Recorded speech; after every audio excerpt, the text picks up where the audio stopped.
Hey everybody, these days I've been doing a lot of these how to draw videos in which I teach you quite a bit of how to draw specific things. Let's see, we've got a pork video, a Hello Kitty video, Angry Birds video, we've got Chip and Dale, we got Mickey Mouse, we got lots of things, and I decided to take a break from that today because I've been doing a lot of these how to draw videos, and I thought today I should want to try something new.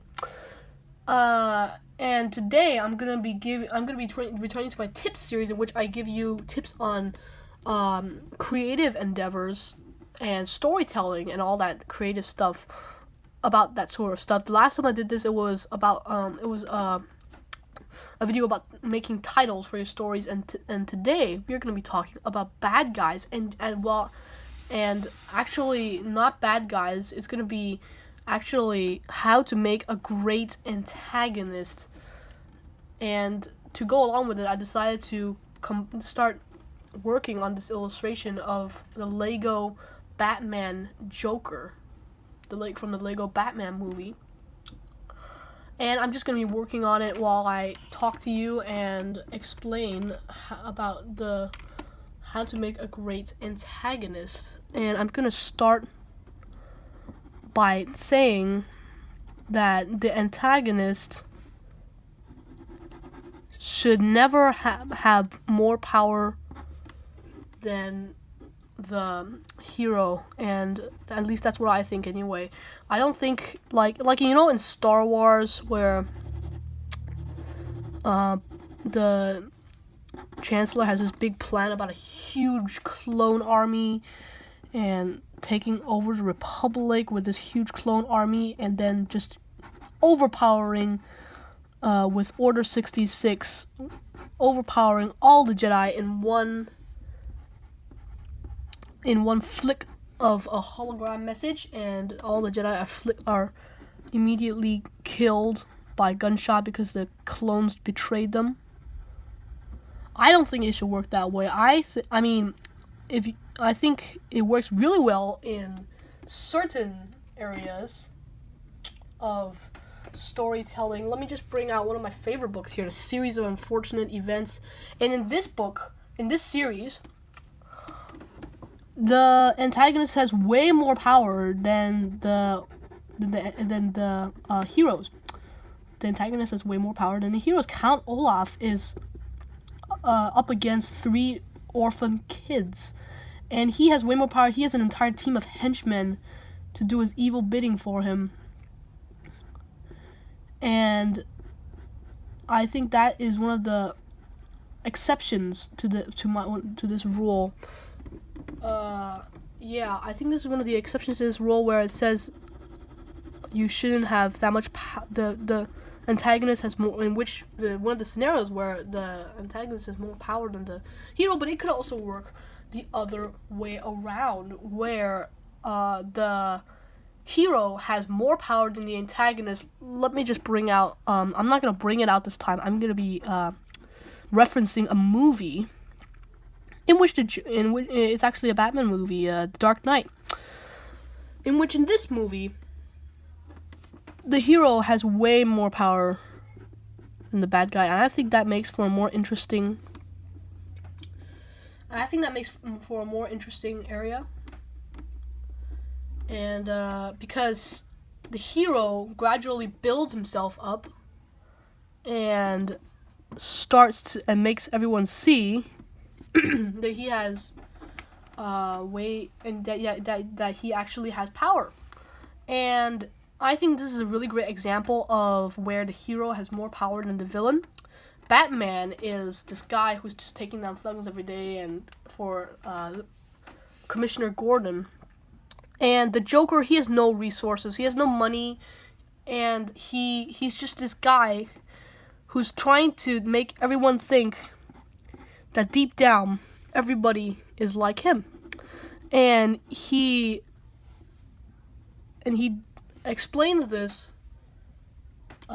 when he takes down the DA of Gotham City, Harvey Dent.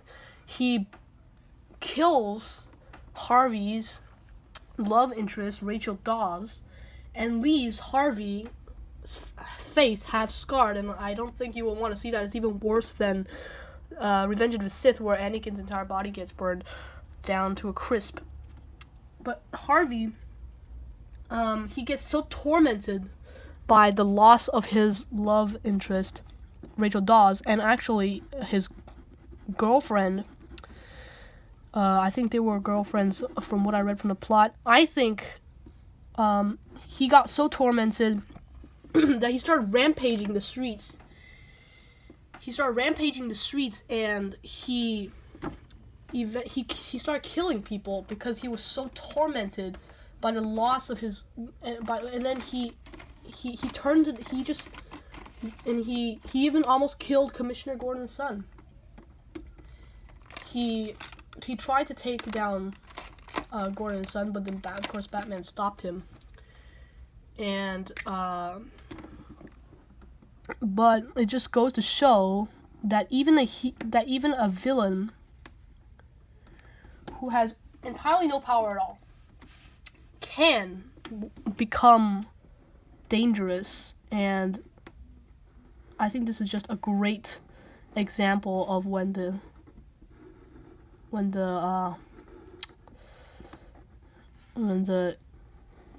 villain has less power than the hero. And let me think if I can find any other movie that involves this same scenario, and that will be, let's say,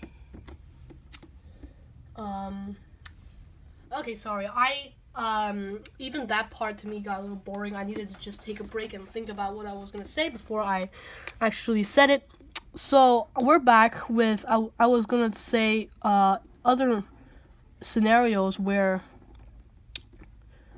the villain has less power than the hero, and one of them I figured was this TV series by Disney called Sophia the First.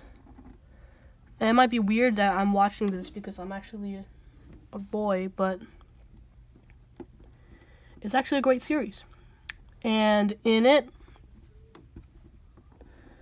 the villain, who is a sorcerer working for the king, has way less power, even though he's a sorcerer. He has way less power than the king. And because his magic doesn't work very well all the time, and then he wants to show everyone that he has power, and he's been wanting to seize the throne for a very long time. And when Sophia comes in, Sophia is a peasant who her mother married the king after the king's wife died a long time ago, and they decided to marry, and then so Sophia became a princess. But when she entered, the king gave her this magical amulet that the sorcerer, the antagonist, has been wanting for 4 seasons. And it wasn't until the 4th season that he finally found a way to get it wasn't until he in the 4th season when he finally found when he finally showed the king that he was worthy of being a sorcerer and that he actually had power, when he attended a sorcerer's meeting of evil sorcerers, and he got this Medusa stone that helped him to freeze people and seize the throne. But of course this backfired. But of course they're in good terms now. And that's how the villain sometimes can become a hero. And I think that will close my area about where I want to talk about in scenarios where the villain has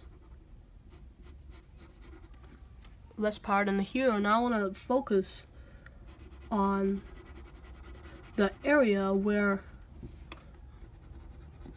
the the villain has way more power than the hero, and the hero has way less.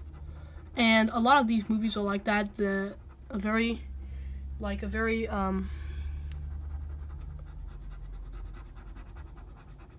In scenes where the hero has way more power than the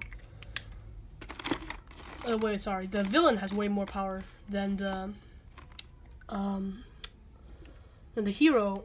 And there's a lot of examples for this, such as the Avengers, where the Chitauri, I don't know if I'm saying that right, the Chitauri are invading New York City, and the Avengers need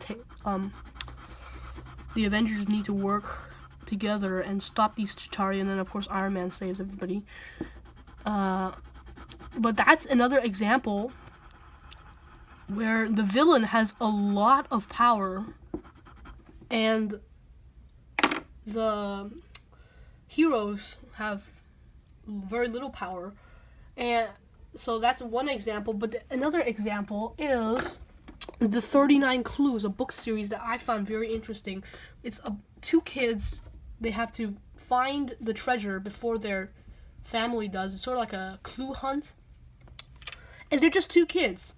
They have wits and little else, but they're enemies. They have private jets. They have everything. They have what it takes to become the most powerful family people in the world by obtaining this treasure. But so it's just two kids against all of them. But then there's a little twist in that story that I don't want to reveal because some of you may not have read that series, but great series. And another example where the villain has way more power than the hero is Star Wars, when Palpatine orders Order 66 and tries to kill everybody. And he kills all of the Jedi, and the Jedi become extinct. And this is just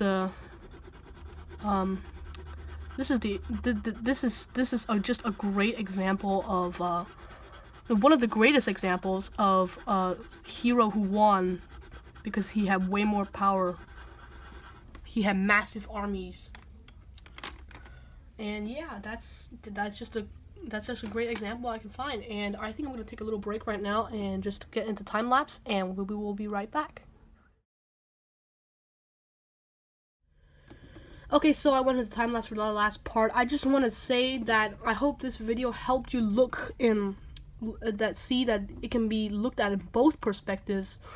And I just want to close with that. But also, thanks to anybody who has read my Nick Curry series, which is actually free on my website. Thank you for watching that, and I hope this video helped you to see that the villain can sometimes have more power than the hero, and then the hero can sometimes have more power than the villain. I just want to thank all of you for watching this video, and we will be back next time. But after a quick announcement, I just want to say that videos will now be published every Monday, or at least once a week. I will strive to make a video every week, and I just want to say thank you for watching, and we will be back next time.